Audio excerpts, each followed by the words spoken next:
बनेगा राष्ट्रपति, नतीजों का दिन आज। हालांकि मैं बार बार इस बात को दोहरा रही हूं कि कुछ मुकाबले ऐसे होते हैं जिनका नतीजा पहले से ही पता होता है, और आज सिर्फ और सिर्फ एक तरीके से कहा जाए, क्योंकि आंकड़ा यह कह रहा है कि औपचारिक ऐलान भर का इंतजार है। द्रौपदी मुर्मू के पक्ष में फैसला आएगा। एनडीए ने पूरी अपनी मजबूती इस राष्ट्रपति चुनाव में दिखा दी है। और इस बीच सीधे आपको लेकर चलेंगे मेरी सहयोगी मनोज्ञा लोईवाल इस वक्त हमारे साथ मौजूद हैं। ओडिशा के मयूरभंज के रायरंगपुर से हमारे साथ मौजूद हैं। इसी रायरंगपुर से एक नहीं दो बार विधायक रह चुकी हैं द्रौपदी मुर्मू, और आज रायसेना हिल्स की तरफ कदम बढ़ते हुए द्रौपदी मुर्मू के देश देखेगा। कुल मिलाकर रायरंगपुर में किस तरीके का माहौल है मनोज्ञा, जरा दिखाइए। जी बिल्कुल रोमाना, मैं अभी 1476 किलोमीटर दूर है उस जगह से जहां पर अब उनकी जाने की तैयारी है द्रौपदी मुर्मू की। लेकिन ये उनकी विधानसभा 2 बार रही है, सजा हुआ है पूरा इस समय शहर। यहां पर एक के बाद एक पोस्टर्स लगे हुए हैं और एक्सप्लेन करते हुए, बधाई देते हुए, अभिनंदन करते हुए बच्चियां हमारे साथ हैं। आज का दिन बहुत बड़ा है, बहुत खुश है सब। भाई गाने वाने की तैयारी की थी सबने, वो भी सुना दीजिए जरा सा। आसमां है ऊपर,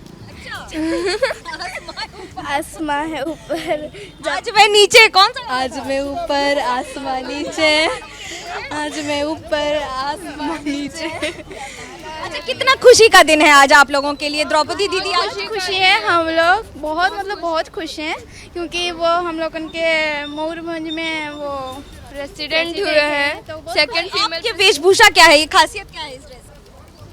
इसलिए कि आज मैं बहुत खुश हूँ और आज दीदी आ रही हैं, इसलिए हमको देख के बोलेंगी कि आज मैं आई हूँ। और देखिए, ये दीदी का मतलब है द्रौपदी दीदी, क्योंकि पूरे इलाके में उन्हें दीदी के नाम से जाना जाता है। और पश्चिम बंगाल के बाहर यानी कि पूरे देश में जिसको दीदी के नाम से जाना जाता है वो द्रौपदी मुर्मू भी हैं।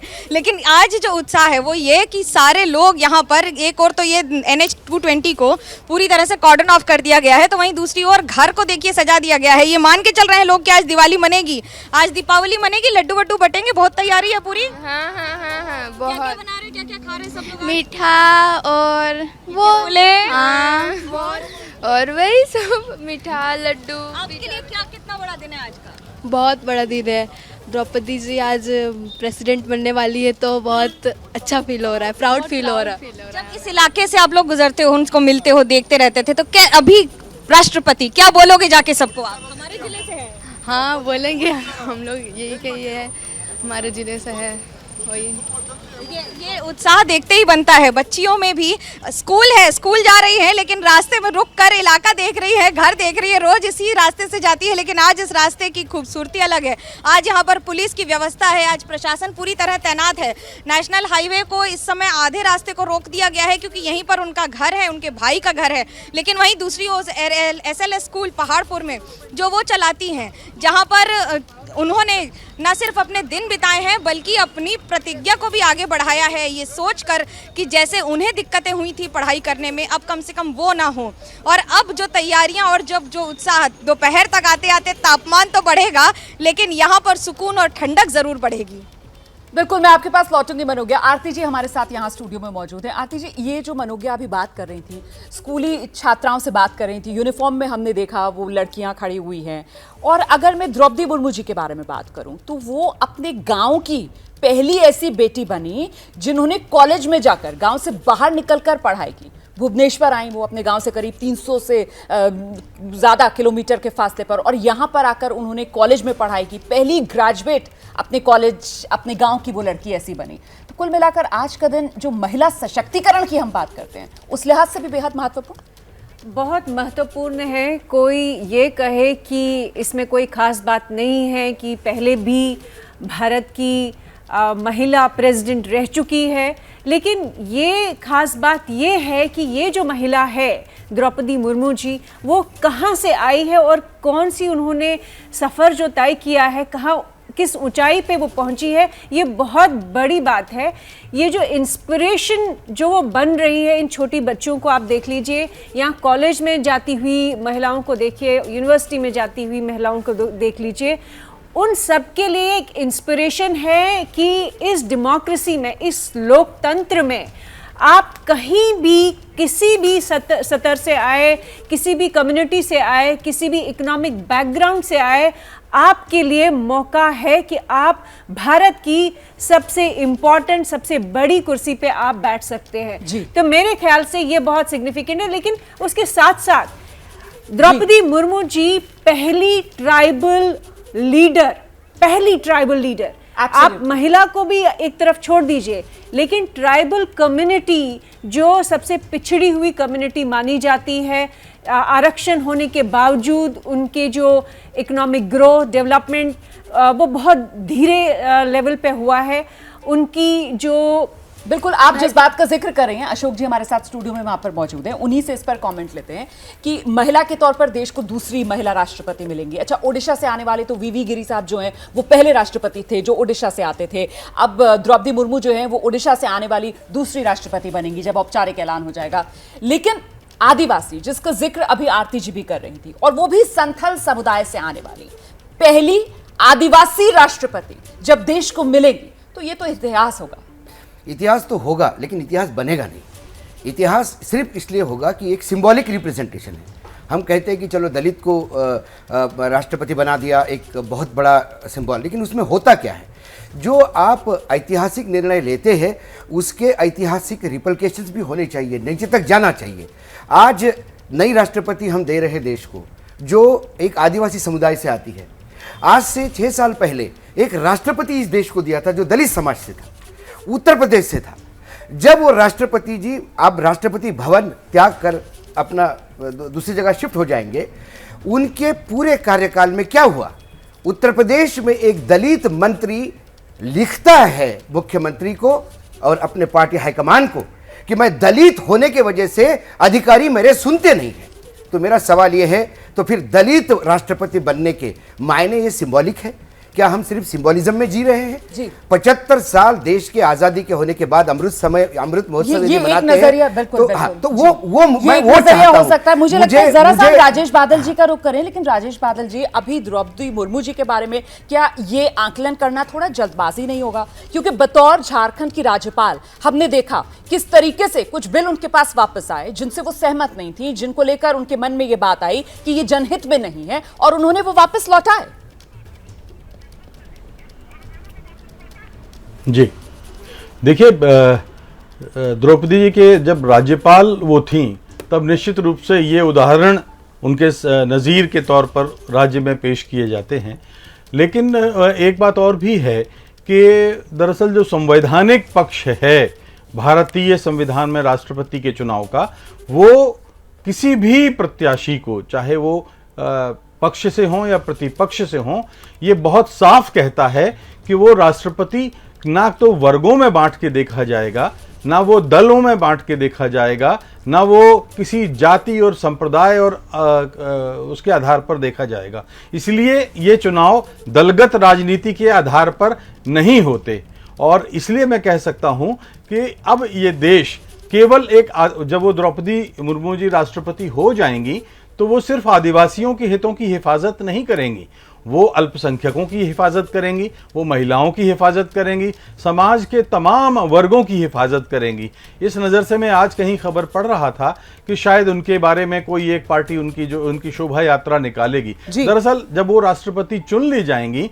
तो वो पूरे देश की राष्ट्रपति हो जाएंगी, जो किसी दल से बंधी हुई नहीं होंगी। जी, महत्वपूर्ण बात आप कर रहे हैं। देखिए, दो और खास मेहमान इस वक्त हमारे साथ मौजूद हैं। मेरे वरिष्ठ सहयोगी विजय विद्रोही अब इस चर्चा में हमारे साथ जुड़ रहे हैं, और साथ ही आप देख सकते हैं पूर्व राजनयिक दीपक वोरा जी भी इस चर्चा में हमारे साथ शामिल हो रहे हैं। दीपक सर, पहले आपका रुख करूंगी। सर, आपके लिहाज से क्या मायने होंगे द्रौपदी मुर्मू के नाम का जब आज औपचारिक ऐलान होगा बतौर 15वें राष्ट्रपति? भारत की महामहिम बनने जा रही है द्रौपदी मुर्मू। आभारी हूँ आपका, आपने मौका दिया है आपके शानदार चैनल पर हासिल होने का। और मैं देख रहा हूँ कई मित्र हैं वहां पर जिनकी जानकारी मुझसे कहीं ज्यादा है, उनकी एलोक्वेंस मुझसे कहीं ज्यादा है। आपने मौका दिया है तो बता देता हूँ, ये तो सब लोग जानते हैं कि सिस्टम कैसा है इलेक्टोरल कॉलेज भारत का।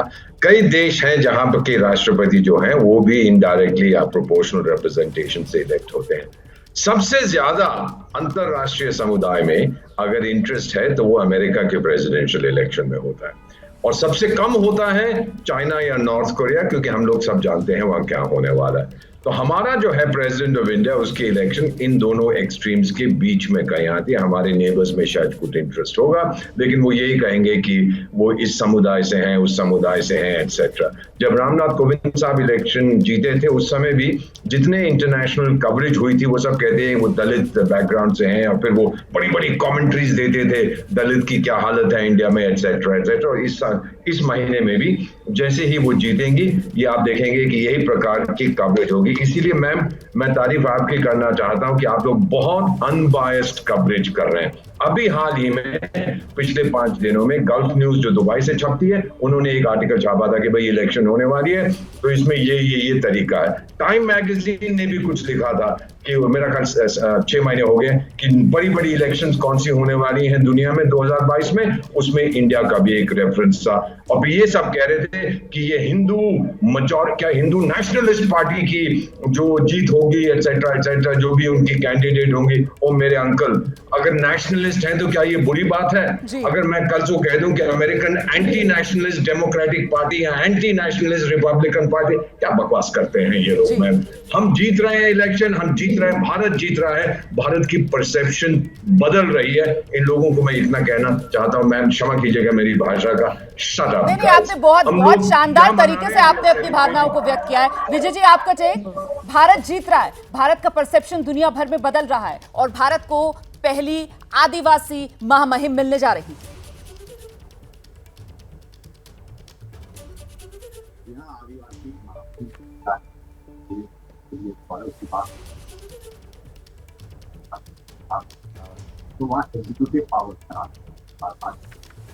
विजय जी, कुछ दिक्कत आ रही है, आपका ऑडियो सही नहीं आ रहा है, इसको ठीक करवाते हैं, दोबारा मैं आपके पास आऊंगी। परसेप्शन का जिसका जिक्र यहाँ पर कर रहे थे अभी दीपक वोरा जी, आरती जी आपका टेक? दुनिया भर में जो भारत की छवि है, जो भारत की इमेज है, उसको बूस्ट मिलेगा? बिल्कुल, देखिए कई लोगों का कहना था, मानना था कि बीजेपी जो है बहुत रिग्रेसिव सोच की है, कंजर्वेटिव सोच की है, वहाँ महिलाओं का आदर नहीं होता, उनकी जो ओवरऑल थिंकिंग है वो बहुत पेट्रियार्कल एक पार्टी है। उस नज़रिए से भी अगर आप देखें तो एक छवि जो है, जो इमेज उनकी थी, वो उस छवि को, रिग्रेसिव छवि को तोड़ देता है। और दूसरी बात, प्राइम मिनिस्टर मोदी की जितने भी लगातार आप देखिए स्टेटमेंट्स, उन्होंने उनकी स्पीचेस देख लीजिए, उन्होंने हमेशा विमेन एम्पावरमेंट की बात कही है। तो उस हिसाब से मुझे लगता है कि उन्होंने करके दिखाया, जो कई लोग उनको चैलेंज करते हैं या बीजेपी को चैलेंज करते हैं कि नहीं, वो अपनी ये जो उनकी सोच है, जो कंजर्वेटिव थिंकिंग है, वो उस पे चलते हैं। लेकिन ये दिखाता है कि एक प्रोग्रेसिव पाथ पे इंडिया जा रहा है, चाहे यूपीए सरकार हो, एनडीए सरकार हो, चाहे बीजेपी हो, कांग्रेस हो, लेफ्ट हो, कोई भी हो, सबको ये समझ आ गया है कि महिला को साथ में रखना ज़रूरी है।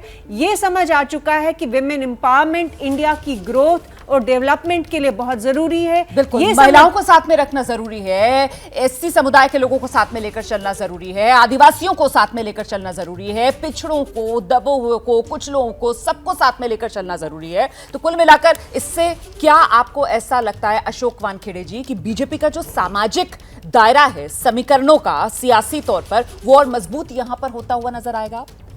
देखिए, ये तो इलेक्टोरल पे तय करता है, ये जनता को तय करना है कि क्या आप एक आदिवासी, जैसा राजेश भाई ने कहा कि राष्ट्रपति की कोई जाति नहीं होती, कोई धर्म नहीं होता, वो भारत का राष्ट्रपति होता है। लेकिन जब राष्ट्रपति का चुनाव के उम्मीदवार तय किया जाता है तब दलित देखा जाता है, आदिवासी देखा जाता है, महिला पुरुष देखा जाता है। ये हमारे यहाँ बोलते एक है और करते एक है। यदि बीजेपी को वाकई महिलाओं को सशक्तिकरण करना है तो 33% रिजर्वेशन का बिल पास क्यों नहीं करते? आज जिस ताकत के साथ वो लोकसभा में है और जिस ताकत के साथ अब उनको राष्ट्रपति के उम्मीदवार को जो मतदान मिलेगा, रिजल्ट आएगा, उससे पता पड़ता है कि फ्लोर मैनेजमेंट बेहतरीन है। आपने 370 हटाया, 35 हटाया, जब इतने बड़े बड़े निर्णय लिए तो ये 33% रिजर्वेशन का जो बिल पड़ा है महिलाओं का, उसको सशक्तिकरण क्यों नहीं होता? महिलाओं का सशक्तिकरण सिंबॉलिक नहीं होता। महिलाओं का सशक्तिकरण जब तक आप महिला बाल विकास का बजट नहीं बढ़ाएंगे, जब तक आप आप महिला बाल विकास, महिलाओं के होने वाले अत्याचार नहीं रोकेंगे, आपके खुद के मंत्रिमंडल में महिलाओं को कितना रिप्रेजेंटेशन मिलता है ये नहीं देखेंगे, जब चुनाव होते हो तो महिलाओं को कितना टिकट दिया जाता है ये नहीं देखेंगे, उस समय हम चुनाव जिताऊ उम्मीदवार देखते हैं, हम धर्म जाति वो इक्वेशन देखते हैं।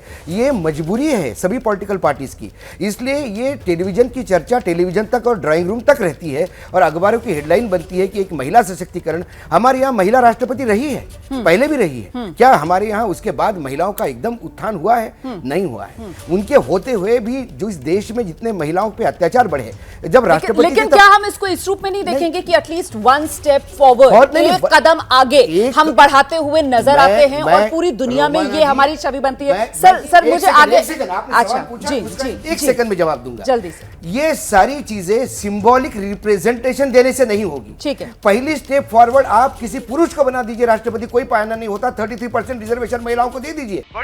ये हैं शर्मा जी, जो रात का खाना और देश दुनिया की सुर्खियां दोनों लेते हैं सुमित अवस्थी के साथ। अब ये हैं इनके पड़ोसी बनर्जी साहब। मिष्टी दोई खाते खाते पूरा बंगाल जान लेते हैं सुमन दे के साथ। इनकी तरह आप भी देखें अपने फेवरेट न्यूज एंकर को एक ही ऐप पर और डाउनलोड कीजिए एबीपी लाइव ऐप अपने स्मार्ट टीवी पर।